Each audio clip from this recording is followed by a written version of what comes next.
Welcome to the Slop Farm. Enjoy the video. You'll begin by confirming your iPhone model and clearing space. This prevents install failures. Start a full backup to iCloud or your computer and make sure the backup completed successfully so you can restore if needed.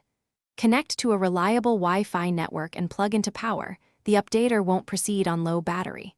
Once done, open Settings, tap General, then Software Update to fetch iOS 16.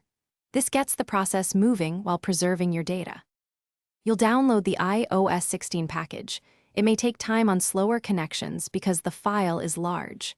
Tap Download and Install, agree to Apple's terms, and enter your passcode when asked. This authenticates the update. The system will verify the download and prepare the installation. This can show a progress bar and use significant CPU.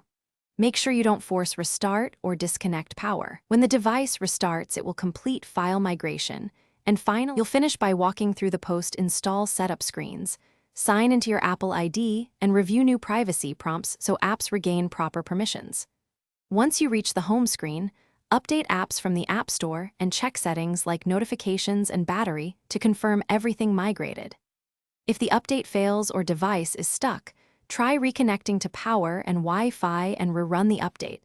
If that won't work, restore your backup via Finder or use recovery mode to reinstall iOS and recover. Thanks for watching.